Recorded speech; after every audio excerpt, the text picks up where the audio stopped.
There are moments in life when silence isn't weakness, it's strategy. When you're pushed aside, not because you lack value, but because the people you love no longer see it. That's how I felt on the day of my son's wedding. I had imagined that moment countless times over the years, thought about the music, the flowers, the speeches. I never thought I'd be watching it all unfold from the back of a kitchen, seated behind trays of shrimp cocktail and half-used serving carts. The irony? I paid for every bit of it. The flowers, the venue, the dress, even the neon sign hanging behind the couple that read, "The future is forever." I wrote that future into existence with check after check, yet I wasn't given a seat at the table. Literally. There was no name tag waiting for me, no warm greeting, not even a nod from my own son when I walked in. Just a folding chair near the swinging doors, with the heat from the ovens brushing against my back and the scent of marinara clinging to my dress. And still I smiled. I smiled through every pang of rejection, through every echo of laughter from the hall beyond, through every whispered instruction from a 20-something event coordinator who told me, with flushed cheeks and shifty eyes, that the bride didn't want any visual clashes with the theme. She said it like it was about design, like I was an off note in her curated Pinterest board. But what it really was, what it always had been, was erasure. I had stopped being a mother in her eyes and become an inconvenience, a figure from the past who didn't fit the modern love story she was selling to her guests. And the worst part? My son, Daniel, went along with it. The same boy who used to crawl into my bed after nightmares, who clung to my hand on his first day of school, who hugged me with tears in his eyes the day he got into college, he didn't look at me once. That silence from him was louder than the music blaring from the reception hall, louder than the clinking of champagne glasses and the microphone's squeals. It was the sound of a bond breaking, of a woman becoming invisible in the life she built. I sat in that chair, my freshly manicured hands trembling in my lap, and I realized something. I had given everything, every spare dollar, every ounce of emotional energy, every sacrifice a mother could possibly make. And yet, here I was, left out like an afterthought, hidden like a shameful secret. What does a mother do when her child forgets who made them? When he smiles wider at the woman who birthed his wife than at the one who raised him? I didn't cry, not then, not when I saw the first dance, or when I heard her mother give the first toast. I didn't let a single tear fall as I stared at my chipped plate of cold chicken or pressed a napkin to my lips, pretending to dab away a non-existent stain. Because there's a kind of pain that's too deep for tears, a kind that calcifies into silence. And in that silence, I began to think, not about revenge, not about making a scene, but about truth. About who I had become in the process of mothering a boy who now called another woman family. This wasn't about one bad day. It was about a lifetime of being the safety net, the scaffolding, the quiet strength behind someone else's spotlight. I had been the one who stayed up during fevers, who worked double shifts so he could have braces and new shoes. I had been the one who chose him every single day, even after his father walked away and left me holding the weight of a future neither of us had planned. And for what? To be dismissed because my presence didn't match the aesthetic? Something cracked inside me that night. Not shattered, not broken, but split open like a door finally unlatched. When the desserts were served and the party hit its peak, I made 3 phone calls. No drama, no confrontation, just 3 polite final cancellations. The brunch for the next day, the second half of the band's payment, and the open bar extension. I did it quietly, efficiently, the way I had done everything for years. But this time it wasn't to serve anyone else's needs. It was for me. for the woman in the kitchen chair who was tired of swallowing disappointment and calling it grace. That night, in a hotel room that still smelled of catering grease and flower arrangements, I lay in my dress, eyes wide open, feeling something I hadn't felt in years. Resolve, not anger, not sorrow, just a calm certainty that I would never again fund my own humiliation. I pulled up the wedding budget spreadsheet I had meticulously maintained, every line a testament to how much I had given, and there, at the bottom, were charges I hadn't authorized. A bar tab from a tasting event, a dress rehearsal dinner upgrade, both charged to my card. I should have been shocked. I wasn't. What hurt more was the Venmo note I stumbled across. His mom is covering everything. Might as well go big, wedding vibes. That casual entitlement, that assumption that I was a bottomless well, was more painful than any insult could have been, because it told me exactly how little they saw me, not as a person, not even as a parent, but as a resource. I didn't cry then either. Something inside me had numbed, like my nerves had retreated inward to protect what was left. And then the letter, tucked away in an old drawer, unopened for years, written by a man who had left long ago, but whose words still had the power to change everything. It told me that Daniel wasn't biologically mine, that he had been left on our doorstep by a terrified young woman, and that my husband had lied, had let me believe he was ours. I read the letter twice. Not because I couldn't believe it, but because I could. Because somewhere, deep inside, I had always known that love, real soul-deep love, isn't about biology. It's about choice. And I had chosen Daniel every day, in sickness, in joy, in exhaustion.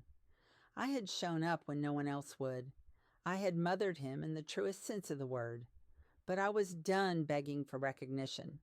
I was done being a supporting character in a story I funded, edited, and carried on my back. So I started to reclaim what was mine. I boxed up the wedding photos. I canceled the brunch with grace. I posted a single image on social media, a blurred photo of the check I wrote to pay for the entire affair. No caption, no bitterness, just truth. And as the messages poured in, confusion, defensiveness, mockery, I turned off my phone, not out of pettiness, but out of peace, because for the first time in years, I wasn't trying to explain myself. I wasn't waiting to be understood. I was simply done. And in that silence, I heard something I hadn't in a long time, my own voice. It didn't tremble. It didn't ask for permission. It simply said, no more. No more letting people hurt me and calling it love.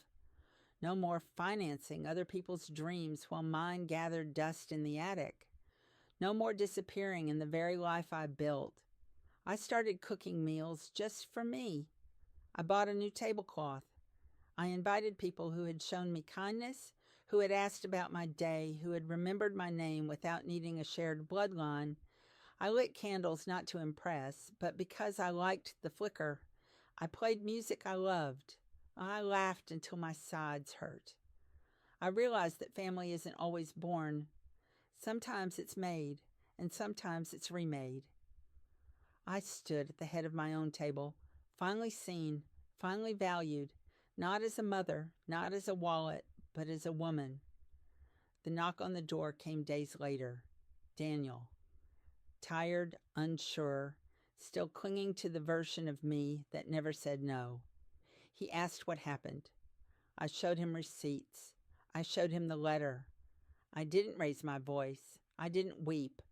I simply said the thing I should have said years ago. I'm not your shadow. I'm not your silence. I'm not your stepping stone. And when he finally apologized, I told him the truth. He wasn't too late to be sorry, but he was too late to be trusted. He left with a box full of evidence. I stayed with my peace. And when I closed the door behind him, I felt the warmth of the kitchen wrap around me. not the kitchen where I was banished, but the one I had chosen, the one where I cooked my own meals, told my own stories, and built something beautiful without asking for permission. That's where this story begins, not in rejection, but in reclamation, not in silence, but in sovereignty. Because the next time someone tells you where you belong, remember, the table doesn't make you worthy. You do. There is something oddly liberating about deciding you will no longer chase the approval of those who failed to recognize your worth in the first place. After Daniel walked out the door, carrying a box full of receipts, memories, and truths he had never asked for, I didn't cry. I didn't feel triumphant either. What I felt was stillness, a silence not born from rejection, but from choosing myself for the first time in years. I had spent so long being indispensable that I didn't know what it was like to be invisible.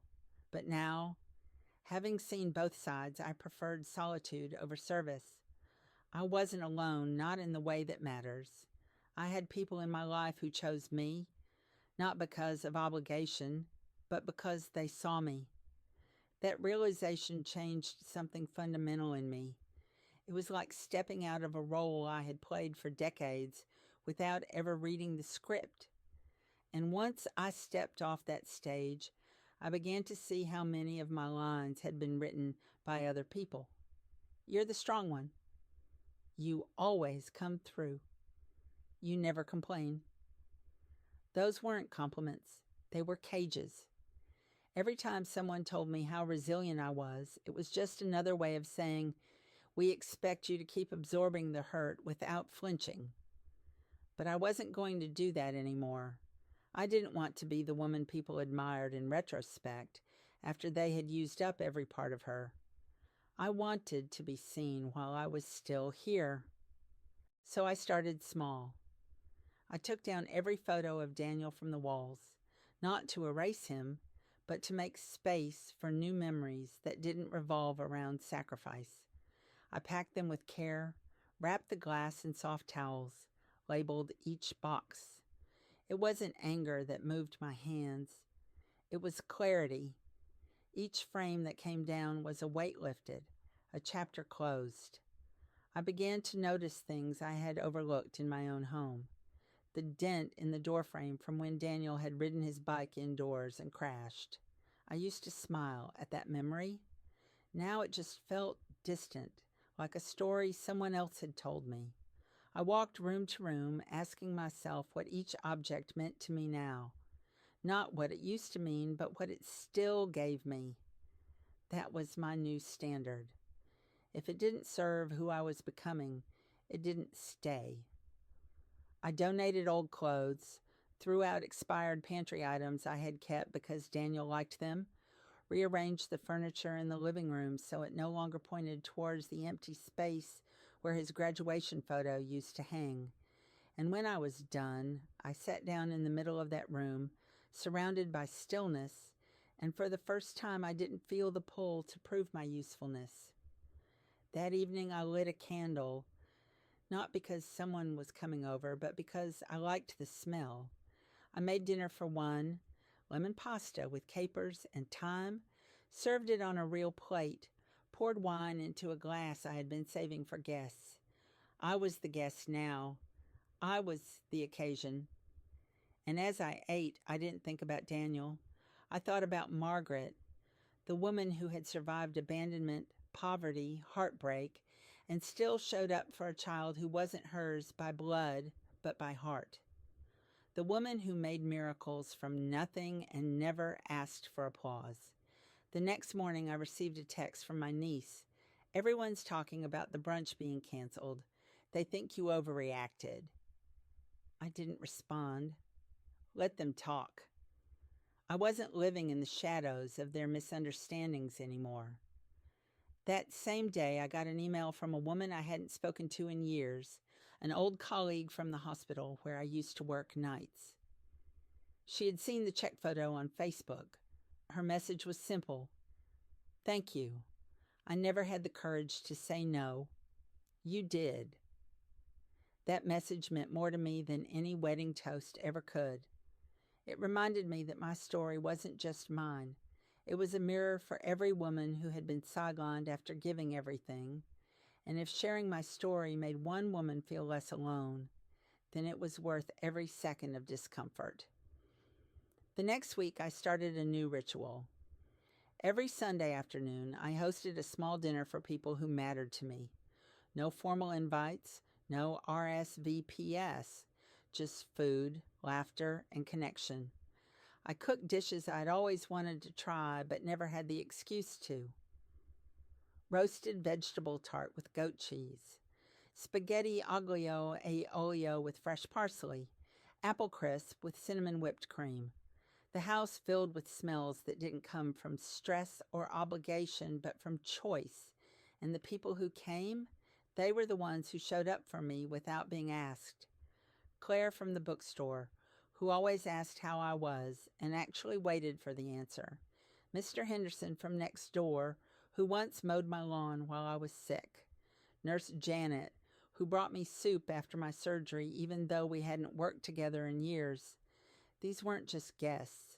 They were witnesses to my rebirth, to my refusal to stay sidelined, to my declaration that I was no longer background noise. One evening, after we had finished dinner and were sitting on the back porch sipping tea under the string lights, Claire raised her glass and said, "To Margaret, for reminding us that it's never too late to rewrite the story." We all toasted and I smiled. Not the kind of smile you wear to keep peace, but the kind that bubbles up from somewhere deep and hard-won. That night, as I washed the dishes alone, hands in warm suds, humming an old tune I hadn't sung in decades, I realized that I didn't miss the old life. I missed the idea of being seen, but now I was. And not through the eyes of a son who needed me to fund his milestones, or a daughter-in-law who saw me as a transaction, but through the eyes of people who loved me for me. And that was enough. The silence from Daniel had stretched into weeks by now. A silence once filled with tension and anxiety now felt like fresh air.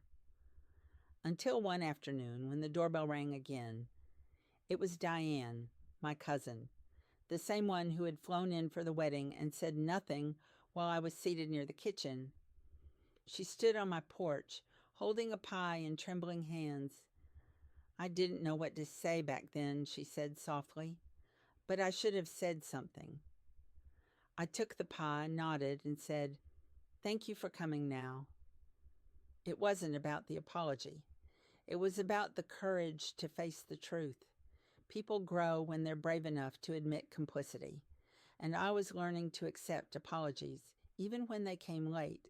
Diane and I shared coffee and talked for hours. Not about the wedding, not about Daniel, but about ourselves. It was the first conversation in a long time where I didn't feel like a background character. That night, I added Diane's name to my Sunday dinner list. She had earned her seat at the table. In the days that followed, I found myself writing more. Journaling, yes, but also letters I would never send. To Daniel, to Emily, even to my younger self. I wrote to the 23-year-old version of me who had taken in a baby that wasn't hers without hesitation. I told her she was brave. I told her she deserved better. I told her I was proud of her. And in writing that, I started to believe it myself. One day, while reorganizing my bedroom closet, I found an old notebook from a writing class I'd taken before Daniel came into my life. It was full of half-finished poems, short stories, ideas scribbled in the margins. I had forgotten that version of me, the dreamer, the writer, the woman with a voice. I sat on the floor for over an hour flipping through those pages, and then I opened a new notebook and began again. The first sentence I wrote was simple but powerful. I am not invisible. That evening I read it aloud to myself, letting the words echo in my empty living room like a mantra, a spell, a promise. I wasn't trying to heal overnight. I wasn't looking for closure. I was building something new, layer by layer, day by day. And in that slow rebuild, I found grace. Not the kind that makes you bite your tongue, but the kind that lets you speak your truth without fear. The next time someone tries to silence me, I won't smile politely and fade into the background. I'll stand, speak, and choose my own seat, at the head of my table, in the center of my life, unapologetically whole. Because when you've spent your life being the foundation for someone else's dreams, the greatest act of rebellion is building your own. Sometimes clarity doesn't arrive with a thunderclap. It creeps in like dawn, soft and slow, reshaping everything you thought you understood. That was how I felt the morning I walked past the box of framed photos I had removed from the walls. They were stacked carefully in the hallway, not discarded in anger, but waiting, like they were holding their breath to see who I would become next. I stepped over them without hesitation and made my way to the porch, coffee in hand, bathrobe fluttering in the early breeze. For the first time in years, I didn't check my phone. I didn't glance at unread messages. I didn't brace myself for someone's request. I simply sat with the birdsong and the gentle rhythm of my own breath. And in that stillness, I remembered who I used to be before I was everything to someone else. You see, people love to romanticize motherhood, the sacrifice, the patience, the relentless endurance, but they rarely talk about what it costs. Not just the sleepless nights or the empty bank accounts, but the way it strips you slowly of the parts of yourself that aren't in service to others. For decades, I was the mother who showed up, who gave and gave without asking for anything in return. But I had to face a painful truth. No one returns what they don't know you're missing. And Daniel, he had never really known. Not because he was cruel, but because I had never shown him. I had hidden my exhaustion behind smiles, my hurt behind support, my fears behind strength. I had made it look effortless, and in doing so, I had erased my own humanity. That day, after the coffee had gone cold and the sun climbed higher, I went back inside and opened my laptop. I started typing, not for a blog, not for a book, just for myself. The words came quickly, spilling out like water from a dam. I wrote about the kitchen chair, the folding napkin, the clatter of trays behind me, while vows were exchanged in the next room. I wrote about the humiliation, but also about the moment power returned to my fingertips with every cancellation email I sent. I wrote about choosing my peace over their aesthetics, about finding a new kind of motherhood, one that included myself. As I typed, something shifted inside me. Writing had always been my secret language, the one place where I didn't have to smile to be understood. I had abandoned it somewhere along the path of survival, trading it for practicality and predictability. But now, in the quiet of my home, with no one to please and nothing to prove, I found it again. That afternoon, I printed what I had written, 3 pages in total, and pinned them to the fridge. Not as a manifesto, not as a reminder to anyone else, but as a love letter to the woman I was becoming. The next day, I bought myself flowers, not the kind I used to pick up on sale while grocery shopping, the kind I told myself I didn't need. No, I went to the floral shop in town and picked out the exact bouquet I wanted, lavender, peonies, and eucalyptus. I carried them home like a trophy, a symbol of self-respect. I arranged them in a vase that had gathered dust on a shelf for years and placed them on the kitchen table, which now held no resentment, no memories of being excluded, only promise. Later that week, I ran into Susan, Emily's mother, at the pharmacy. Her face tightened when she saw me, that social mask women wear when they know they've crossed a line but aren't ready to admit it. "Margaret," she said, trying to sound casual, as though we were old friends. "We missed you at the brunch." I looked her in the eye, my voice calm. "No, you didn't." "You planned it without me?" Her smile faltered. I'm sure it was just a misunderstanding. Emily thought you preferred something quieter. I didn't flinch. Emily never asked me what I preferred. Susan blinked. Well, in any case, I hope we can all move forward. No sense holding on to hurt feelings. And there it was, the weaponized civility, the gaslighting cloaked in etiquette.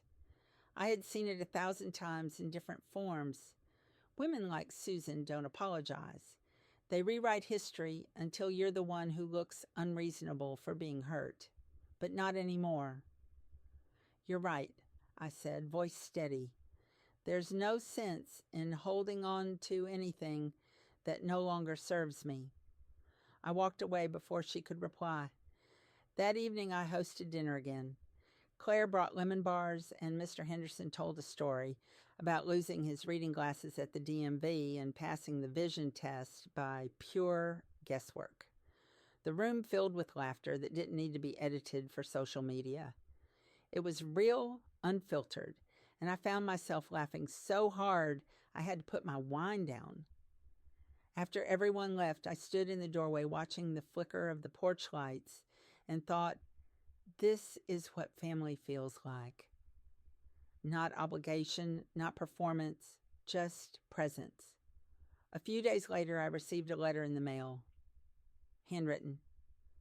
The envelope had Daniel's handwriting. I stared at it for a long time before opening it. It was brief, hesitant. He said he had been thinking a lot, that he didn't realize how much I had done, how much I had given. He didn't say sorry. He said he hoped I was okay. It wasn't enough, but it was honest. I placed the letter in a drawer, not to preserve it, but to remove it from sight. I didn't need his words to validate my choices. I had already done that for myself. The next morning, I sat at my kitchen table, my table, and wrote invitations. Not to another dinner, but to a new beginning. I had decided to start a local women's circle, a place for women like me, forgotten, underappreciated, quietly strong. We would meet once a month, share stories, trade recipes, exchange laughter. I called it the second bloom, because sometimes the most beautiful part of your life comes after the pruning, after the silence, after the exclusion, when you decide to grow anyway. I posted the invite on the community bulletin board, at the bookstore, the coffee shop, and the church. Within days, I had 12 women signed up. The first meeting was held in my living room. We pushed back the couch, set chairs in a circle, brewed tea, and let the conversation unfold. Some cried, some laughed, all felt seen. And that, more than any apology or toast or photograph, was healing. Not just for me, but for all of us. Women who had held up families, relationships, workplaces without applause. We weren't just reclaiming our voices, we were creating a choir. And as I looked around the room, I realized something profound. I had become the woman I once needed when I was lost in service to others. I had become my own guide. And that was enough. That was more than enough. Growth often arrives in the quietest of ways, not as grand epiphanies or sweeping transformations, but as small, intentional acts that whisper, I matter too. That was what the second bloom came to represent in my life. It began as a simple idea, a circle of chairs in a living room, lit by string lights and warmed by shared stories, but it became something more. A reclamation of power for women who had given their lives away in pieces, one compromise at a time. With every meeting, I saw something beautiful take root. Women who had once apologized for their presence now spoke freely. They told the truth about marriages that had withered, children who had distanced themselves, dreams that had been shelved for decades. We listened, not to fix, but to witness. There is such profound healing in being heard. I remember one evening, Janet, a retired nurse with hands still steady from years of caregiving, shared how her son hadn't called in months, not even on her birthday. Her voice didn't shake when she said it, but her eyes did.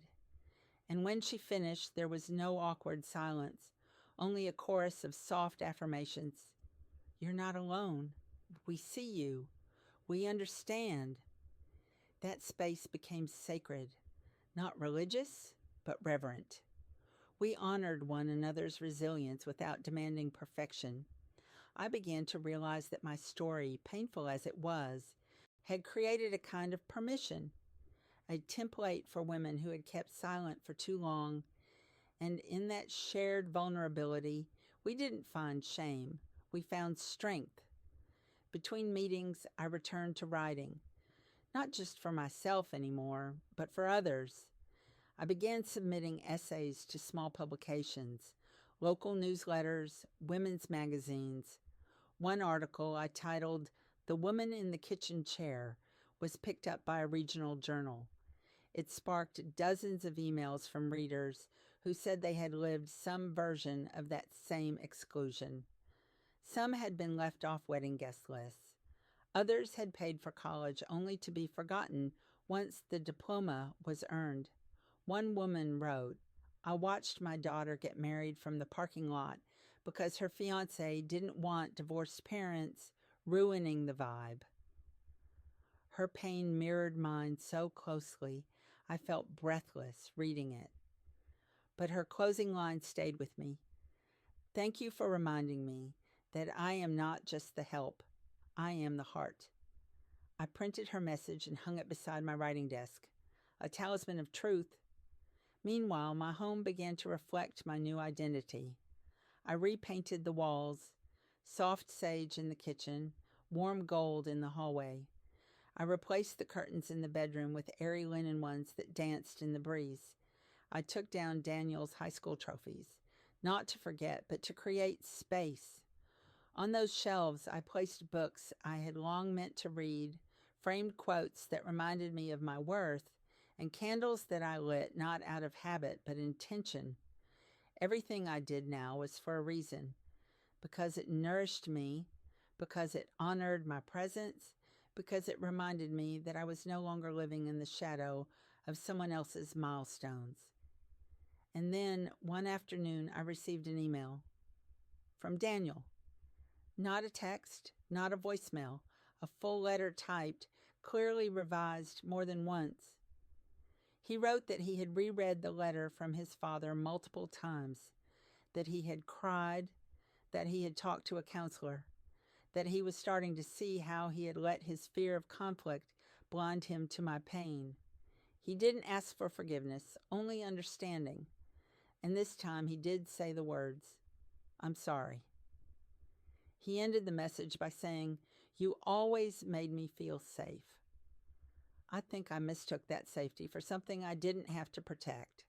I was wrong. I stared at the screen for a long time. My heart didn't race. My eyes didn't well with tears. I just felt still. It was the apology I never thought I'd receive. But it didn't change my reality. It didn't rebuild what had crumbled. It didn't place me at the head table. But it acknowledged that I had existed, that I had mattered. And sometimes that is enough. I didn't respond, not immediately. I sat with it. I let it be what it was, a gesture, not a promise, a recognition, not a reunion. And in that space between his apology and my silence, I found peace. The next Sunday, I shared the letter with the second Bloom. I read it aloud, and when I was finished, the room was quiet. Not heavy, just thoughtful. Then Claire said, "Even when they see us, it's still our choice whether we want to walk back into their frame." I nodded. "And I don't," I said simply. That was the power of growth, not needing revenge, not needing validation, but choosing your own center. That evening, I cooked a new recipe I had clipped from a magazine years ago but never tried. Stuffed bell peppers with quinoa and feta. They turned out delicious. I ate them with my feet tucked under me on the couch, watching an old film noir I used to love. The scene where the heroine walks away from the man who doesn't deserve her hit differently now. She didn't cry. She didn't look back. She just walked, and the music swelled. I smiled, not because I pitied her, but because I finally understood her. A few days later, I received a package on my doorstep, a box of yellow roses, my favorite, sent anonymously, but the card said, "To the woman who taught me what love really looks like. Thank you for everything." I didn't have to guess who it was from. I didn't cry. I placed the flowers in a vase and whispered, "You're welcome." And then I went back to my life, because while the past may knock, it no longer held the keys. This was my house now, my story, my bloom.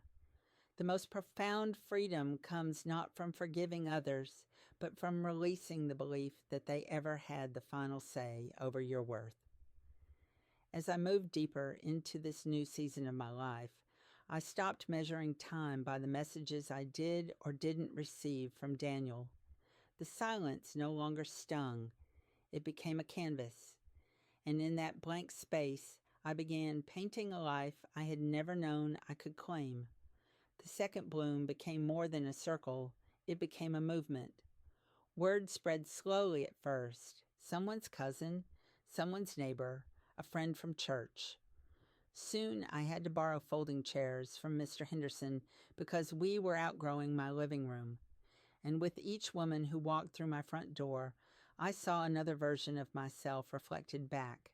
There was Gloria, who had raised 3 children alone and now lived in a senior apartment complex where no one ever called her by name. She said, "I thought invisibility was just part of aging." We told her otherwise. There was Sandra, whose adult daughter hadn't spoken to her in 5 years after she remarried. She said I was being selfish for starting over, she whispered. We said, "No, you were being brave." These weren't stories of weakness. These were stories of endurance, of transformation.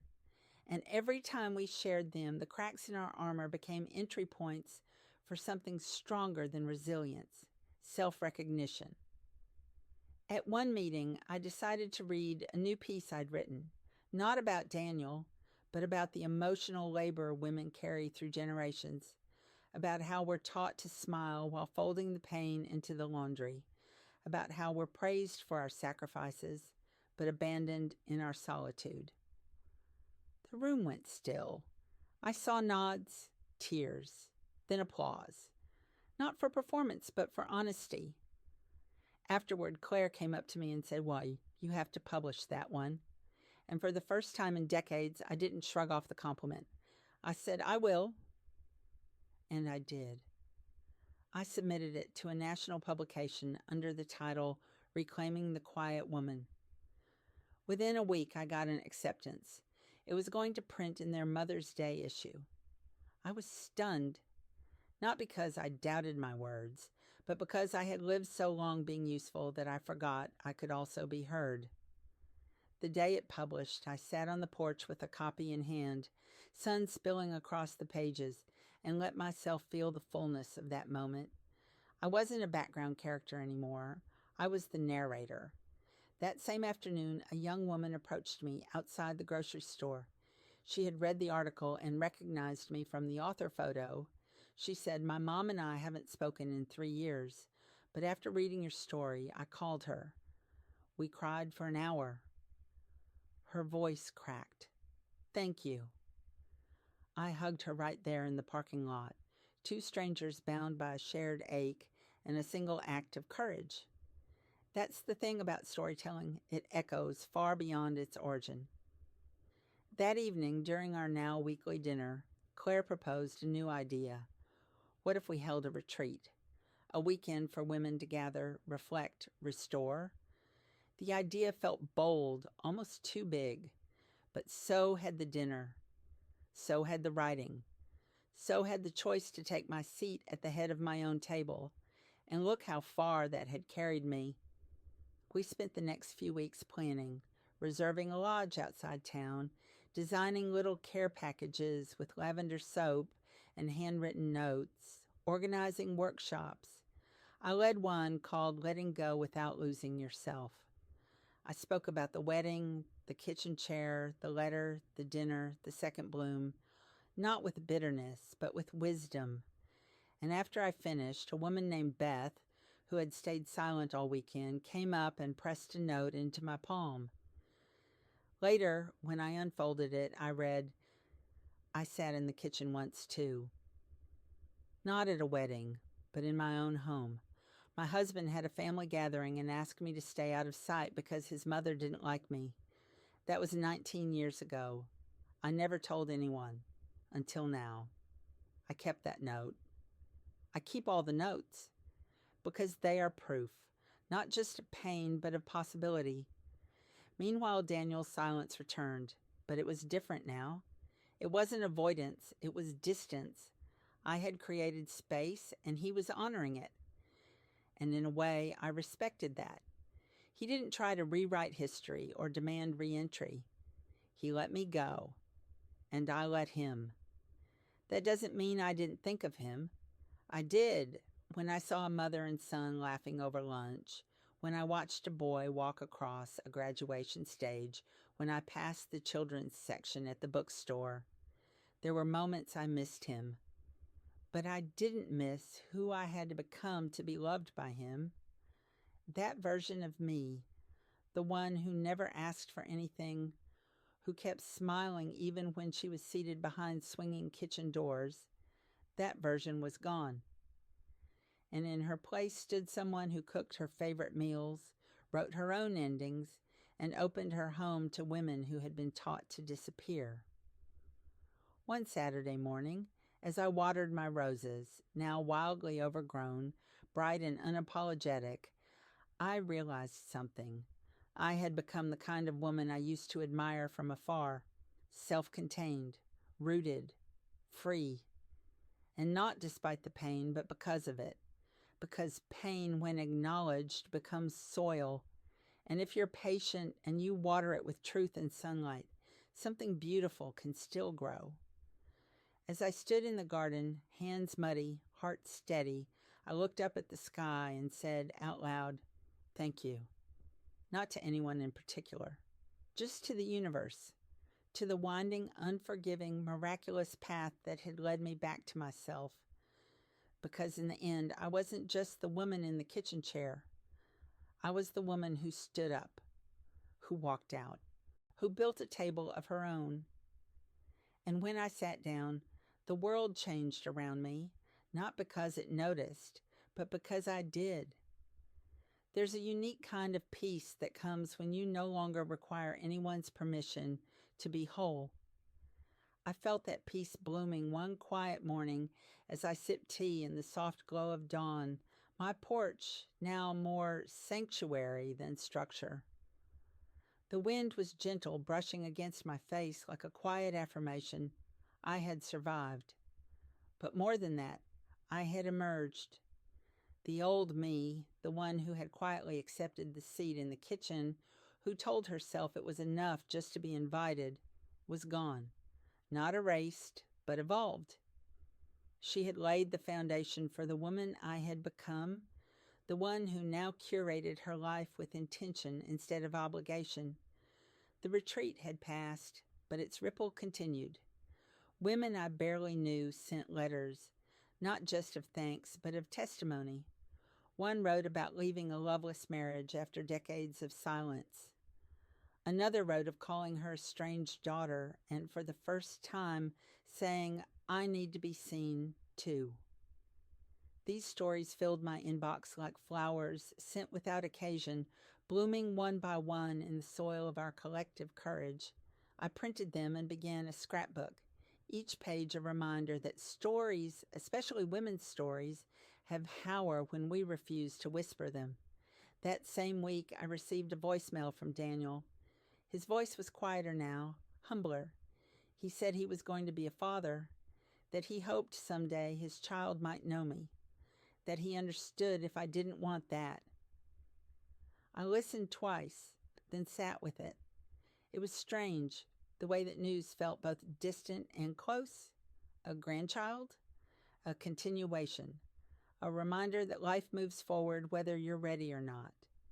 But I wasn't the same woman who had begged for a seat at someone else's table. If I entered this child's life, it would be on my terms. No back doors, no silence, only truth. I didn't call him back right away. I needed time, not to forgive him again, but to remember that forgiveness was never about erasing what happened. It was about refusing to let it dictate who I was. That night, I lit a candle in the kitchen, my kitchen, and pulled out a fresh sheet of paper. I wrote a letter, not to Daniel, but to the child who might someday call me Grandma. I wrote, "You come from a long line of women who stayed quiet so others could speak. I hope you learn to raise your voice without apology. I hope you see your worth not in how much you give away, but in how deeply you know yourself. And if we ever meet, I promise to make you pancakes shaped like stars and teach you how to grow roses that bloom even in hard soil." I folded the letter, tucked it into the scrapbook, and placed it on the shelf beside my journals. Not because I expected anything, but because I had learned the difference between hope and dependency. A few weeks later, Daniel showed up on my doorstep again. No suit, no smug confidence, just a man with tired eyes and a nervous smile. I let him in. We sat in the same living room where I had once packed his photos into boxes. He looked around, noticed the changes, the colors, the flowers, the absence of himself on the walls, and didn't say a word about it. Instead, he said, "I read your article." I waited. He continued, "I didn't realize how much of you I'd missed, how much you'd given up without ever saying a word." I nodded. "Because I thought love meant not asking for anything back." He looked down. I was wrong. We didn't hug. There was no sweeping reconciliation. But he listened as I told him my truth about the years, the cost, the loneliness, the shame of being hidden. I told him I would not be entering his new family as an accessory. I would not sit in the kitchen again. I told him I loved the boy he once was, but the man he had become had broken something, and it would take more than an apology to fix it. He said he understood, that he hoped someday to show me he meant it. And then he left. And that was okay, because I no longer needed to be chosen. I had chosen myself. That Sunday, the second bloom met again. This time we read poetry. Lines from Maya Angelou, Mary Oliver, Adrienne Rich. One by one, we took turns reading verses that reminded us who we were beneath the titles: mother, wife, daughter, caretaker. We laughed, we cried, we sat in silence and let the words wash over us like medicine. When it was my turn, I read a piece I'd written just the night before. She was once a ghost in the photograph, a hand on the edge of the frame.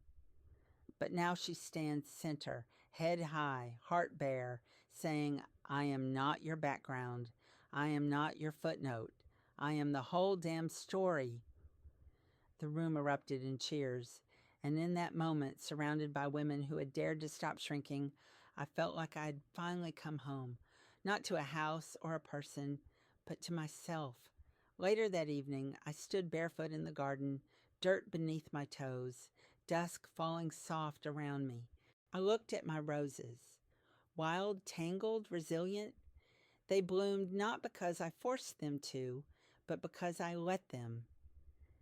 And as the stars blinked into the sky, I whispered to them, to the universe, to every woman who's ever been pushed into the kitchen, what we are not invisible, we are the light. The next morning, I woke up early, brewed a pot of coffee, and sat with my notebook. Not to reflect on pain, but to plan. A book, a podcast, a community platform. Why not? If I could survive abandonment, erasure, betrayal, and still find my voice, then I could help others find theirs. Not every story needs a happy ending, but every woman deserves to be the author of her own. And that is what I had become. Not the mother erased, not the guest forgotten, not the sacrifice unacknowledged. I was the writer, the builder, the survivor, the host of her own damn celebration. And the table? It's still there. Bigger now. Worn with use, stained with laughter and candle wax, covered in mismatched plates and stories that matter. And every time someone new sits down and begins their story with, "I was left out too," I pour them a glass of wine, pass the bread, and say, "You're home now." Because we are done waiting to be seen. We are here. We are the women who stood back up. We are the ones who remember. And we are writing the rest ourselves.